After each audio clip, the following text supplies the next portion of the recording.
All right, 99.9 Punk World Radio FM listeners, you already know what time it is, and right here, right now, on this amazing Monday night, we actually have Hero and the Horror right here, live on the radio station airwaves, and of course, Facebook and YouTube as well. Guys, how are you doing tonight? Excellent. Awesome. Excellent. Yep, doing good. Thanks for having us. Hey, you're most certainly welcome, guys. I gotta say, first and foremost, definitely a huge fan of what you guys got going on. You guys have such a phenomenal killer band, so the fact that I get to chop it up with all you guys and just talk about everything you've done so far in the music industry, man, is such an amazing honor. So thank you so much for a bit of your time here tonight. Absolutely. Thanks for having us. Yeah, we appreciate that, man. Thank you. But I know you guys are very busy individuals, so I'm going to dive right into this. But I got to take you back to the beginning of this amazing band. And I have to ask, how did you guys all first meet and, of course, come together as one to form what the world now knows as Hero and the Horror? Who should take you want to take that, Phil? All right.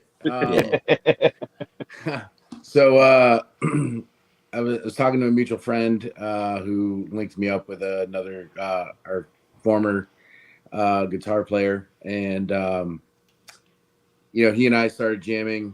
He had started talking to Slow, said Slow might be interested in playing bass, and I was talking to another friend of mine who was playing in another project with Sam, and that really wasn't going so well. So we decided to get into a room and start jamming, and then we added Mike in 2021, and yeah, here we are. And I gotta say as well, you guys like I mentioned, you guys actually have phenomenal chemistry. So it definitely sounds like you guys have all the pieces to the puzzle when it comes to this band. And speaking of the last piece of the puzzle, we actually have Dean right here as well, just chimed in. Oh, yeah. Sofino. What's up, guys? It looks like he's in a closet. Did you guys leave him in the studio and shut off all the lights and lock the doors before you left for the interview, guys? It's typically what we do with Dean. Yeah. But also as well, guys, one of my favorite songs by you guys is actually an earlier release single, which actually dropped December 13th of 2018, where you guys actually released a single titled Alpha. Looking back on that song, I was wondering if you could actually just tell us the story and inspiration behind that particular single, man, because honestly, it's such a banger in my honest opinion. Oof. That was one of the very first songs that we actually wrote, if I'm not mistaken, right, Phil? That was like maybe the second song we ever wrote? Yeah, absolutely. Yeah. So it was like it was probably one of the very first songs that we actually jammed out with Dean as well when he first came down. And I remember he just had those lyrics on hand and they just came out, and that song just became what it was, right out the gate. That's about right, Dean? Yeah. I mean, we didn't have to work much for that one. That kind of just, like you said, right out the gate, we kind of finished up and polished up that one pretty quickly. Yeah, I think of all the songs that we've released up to this point, that one probably is about, what's the word I'm looking for? Genuine Hero and the Horror as it can get, because it's natural how it began. And I think it set a precedent and a bar of what came afterward. For sure, I think some of the most raw material came out then. Mm-hmm. And that was one of our rawest songs. And the one thing I have to ask about this, because obviously if you listen to this song Alpha, then you listen to your guys' most recently released song, you could definitely hear the progression in your guys' music. It was great then, and it's just as great now. But I was wondering if you guys talk about your guys' progression within the music industry as a band, because how do you feel your guys' music has progressed from, Alpha up into your guys' most recently released track? I think that the real progression for us was we kind of got stunted with the pandemic. We really had a ball rolling into the pandemic stuff, and then the band had some hardships that we had to overcome. We had a guitarist that left the fold, and then Mike came in, and we kind of just regrouped. And during that time, the real progression of the band started. we wrote incessantly. We put out, I don't know, 24 songs, right, Mike? As soon as you came in, Very fast. and yeah, and we have songs that we haven't even played out live, and that have been sitting on deck for a while now, and sometimes we take pieces of them, and sometimes we just play them and say let them simmer, and we've just kind of been Don't force rolling with nothing. that progression. Yeah, we've been Yeah. rolling with that progression since, because just so much material came out at that point. We just really gelled, the five of us, as we are right now, and I think that we're on the precipice of like taking it to another new level as well. And I gotta say as well, when you actually mentioned the pandemic a few moments ago, honestly, that put such a damper on so many things music-wise. Like a lot of individuals were making music, but there was no concerts. Even the fans, man. Me as a music fan, I was so depressed. I'm so used to going to concerts and just going to events. Having to be in my house for 2 years, man, like it was definitely one giant kick in the nuts. I'll tell you that for a fact. Yeah, it was a bummer. For Band sure. practice helped us get through a lot of it. Yeah. Yeah, Absolutely. we tried our best to keep busy through the pandemic and tried not to skip a beat and keep the bike rolling. Hmm. Yeah, we were really efficient with our writing. We did not stop. We wrote as if we had to write songs that were going to be played out the next week, and we just kept it going the whole time. And we really haven't lost touch with that either. We are a very efficiently writing band. Yeah. And also as well, guys, you guys are currently signed to Salt of the Earth Records. I was wondering, how did you ultimately get discovered by that amazing label? And of course, what is it like actually just working with them, since you guys actually put the pen to the paper?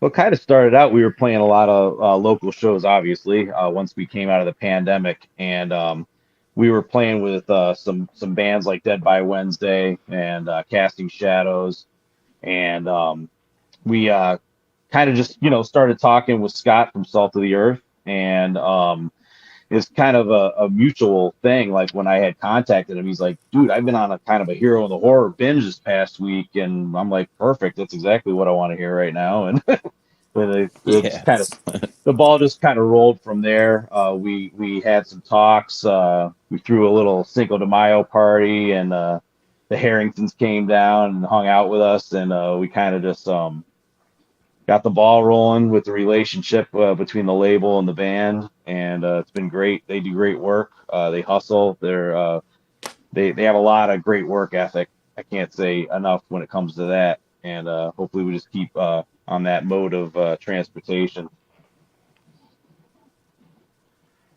And when you actually said a few moments ago, great work ethic, aside from the work ethic, man, they also have a great roster of bands as well. Like you guys and so many others, man. So I gotta say, you know a label's really great when they have, when all their entire roster is just pure talent all the way through and through. Yeah, it's a very Absolutely. eclectic label. They got a lot of different vibes going on. Each band is very unique.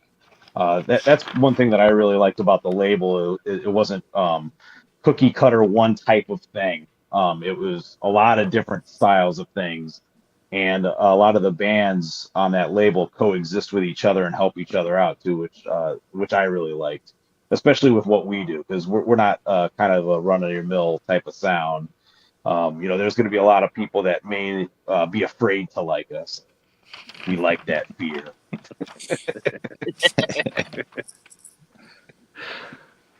And also as well, guys, November 12th of 2021, you guys actually released another killer single by the name of Another World that was actually released on Hanging Moon Records. I was wondering if you can actually just tell us a bit more about Another World, because honestly, I found the lyrics to this song absolutely intriguing. And honestly, the meaning of this song, in my honest opinion, could go either way. There could be a lot of ways an individual could really think the meaning of these lyrics actually are. They could lean every which way. Yeah, and that's Even kind of how we try to keep it. We try to keep it open for interpretation. That way, anybody can really pull what they want out of it. You know, the real meaning Definitely is just helps. like listening to the music and just feeling how it makes you feel. Yep. Yeah. And also as Dean well, you is guys, I was just gonna say Dean's very My good apologies, with go his. He's very good with his lyrics. He knows what he's doing, and he definitely puts out some good stuff. It's definitely it's fun to listen to. Just playing the music and then just get to hear what he has to do with it, and it's pretty fun. And also as well, you guys have actually partnered with Downright Merch to actually release your band's merchandise line. I was wondering if you could actually tell us how you got connected with that merchandising company, and of course, what products do you guys currently have available for your fans today? We hooked up with Downright when Trevor from Unearth was actually one of the representatives for the company. The company is co-owned by an old friend of mine, Scott Lee, and we all know him from doing shows in Western Mass and then throughout the region in the Northeast. Scott Lee's kind of like a national guy now at this point in his career, but we've known him for quite a long time, so there was already an established relationship with him, and so it was natural for us to team up with that company and have them put out our merchandise. As of right now, we are in the midst of putting together new merchandise that is revolved around the album artwork. And later this month, we are going to be taking orders for a pre-order bundle. And part of that pre-order bundle will be the album, of course, and will be an exclusive album tee. And also as well, October 20th of 2023, you guys actually released your most recent single titled On Fire that is actually, that I read, is actually the very first single off your guys' up-and-coming album. But I was wondering, what is the story behind this song? And of course, where can we actually, stream or purchase ourselves a copy of this Fire single today? You want to take that, Phil? You probably know all the different platforms that's on. Everything, pretty much. Yeah, I mean, all of our music you can find on all the streaming sites, Spotify, Apple Music, Google, YouTube, Amazon, Deezer, Shazam. Tidal. Yeah, all that stuff. I kind of handle all the digital back end stuff. So, And as for the rest of us are afraid of computers. Phil kind of keeps us in line. yeah, tech savvy. As for the meaning of On Fire, it's more of like pushing through all the trials and tribulations that one would have in life or anything else. Even when you're on fire, you're still pushing like you're not, and you just turn that fire around and put a fire up under your ass and just keep going. Instead of being succumbed by the fire, you become the fire. To me personally, that song is kind of personifies the chip that all five of us have on our shoulders. We've been playing music for a long time. We're not the youngest people on the planet, me being the oldest of the guys.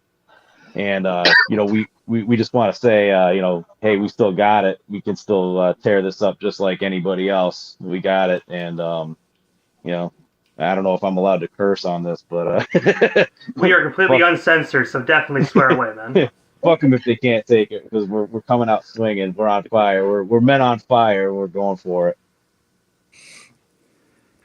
Amen. And this song as well, guys, in my honest opinion, obviously I haven't had the opportunity to hear the rest of the album, but I will say just the content of this song, everything about it, I really feel is actually a great song to actually release as a single. So if you're dropping On Fire as a single, I can only imagine what you guys got cooking in the pot for this up and coming album. Can't wait for you to hear it, man. Yeah, There's a lot of different stuff.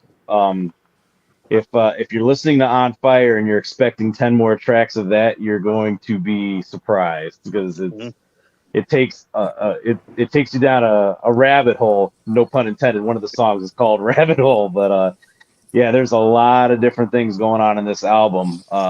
This album is influenced by a lot of things that we all love, that we've all that have become part of us over the course of decades of listening and playing. And so you cannot just like put this in one genre. This album goes a lot of different directions, and pieces of each song interact with each other to form a complete thought. And obviously as well, because I do know we touched base on the album, you just dropped some hints of it. Obviously, you guys can't let too many cats out of the bag. But the one thing I have to ask about this new and up and coming album, do you guys have any plans to actually release any hard copies like vinyl, CD, or even cassettes of this up and coming album when it does drop to the general public? Yeah, we're going to be releasing the CD first, along with the pre-order bundle, as I was talking about a few minutes ago. We're going to be putting that out first. There will be plans at some point to have the album also available through downright merch as merch bundles as well in the future. And then there are plans in the works to have this put out on vinyl as well. And also as well, in 2024, so just next month, January 6th and the 13th, you'll be performing at two separate venues. The first one in Wareham, Massachusetts, the second one in New Haven, Connecticut. I was wondering, what can the listeners actually expect from these up-and-coming performances? And of course, where can we actually snag ourselves some tickets to come out and see Hero and the Horror live in full effect? I think the tickets are available through Toad's Place for the New Haven show, if I'm not mistaken. You can also get them through all the bands. The Wareham show is at a brewery. That's going to be a different style of show. Probably not like the usual sound stage that you'd be playing on. It's a brewery setting, so we're doing something a little different out there. We do a mini bike massacre fest out there every summer for the last couple of years, and so it's nice to hit that same town in the winter and do a brewery show instead of that. So it's kind of like a bridge towards next summer and hopefully be doing the bike fest again. We're going to have a lot of other shows coming up after that as well. We have plans to do a weekend throughout the Northeast by the end of January.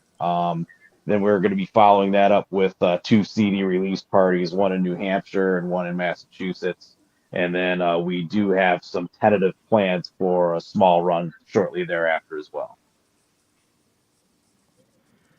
And when you mentioned a few moments ago about a bike massacre, honestly, I've never actually heard of those things. I'm assuming it's probably like just a regular like bike fest. But for us Canadians that don't know and are curious of what a bike massacre is, what exactly is like the bike massacre festival truly like?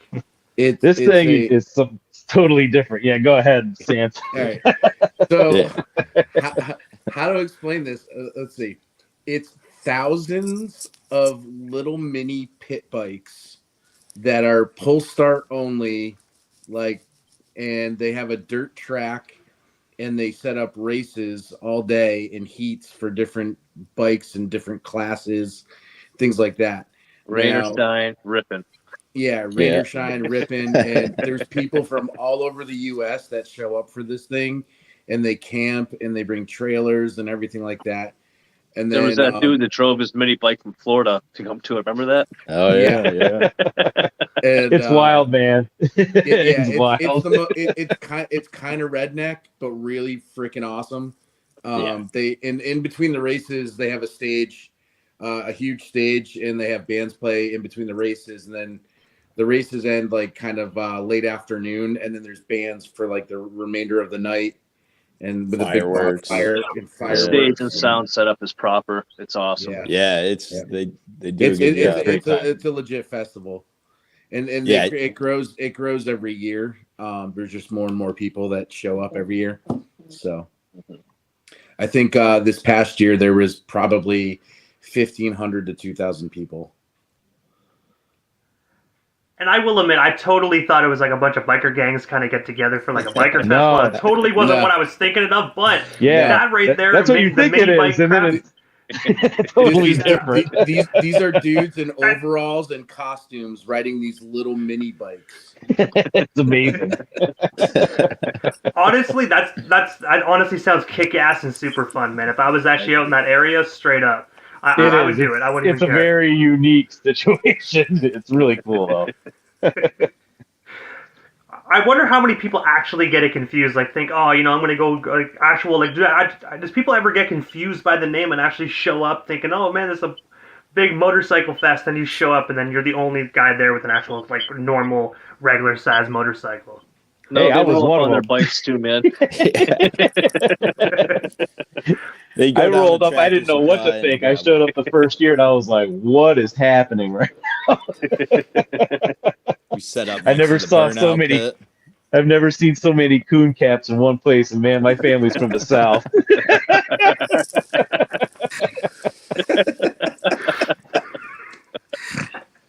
It was a blast. It definitely is. It sounds like it's a Confederate flag central, man. You know what I mean? Like, once Yeah, you they see do. them wearing it as a cape, you just gotta get in your car and drive away. Yeah, they do a different theme every year, and it was like a redneck theme one year, and that was what I walked into the first time, and I was like, "What is happening right now?" Yeah. And then, They see boots everywhere. This year was a tiki theme. yeah, this all past the year was a tiki theme. It was cool. Just imagine walking in there and not expecting anything, and all you see is people in overalls Yeah, everywhere, no matter what. it was amazing. And we were all dressed in black. Yeah. Well, I have to ask, guys. Obviously, you guys have these amazing shows coming up. The album's dropping soon. You guys already have your first single out. First single already released. But what is next for Hero and the Horror? Like, is there anything we happen to miss during this evening's interview? Anything else you guys do still want to talk about, touch on, or promote? We still got you here live on the radio station airwaves. Yeah, in mid-January, we're going to be releasing the second single, just a couple weeks before the album drops. So keep an eye out for that single. "Strength of a God" is the title track. We'll also be Killer track.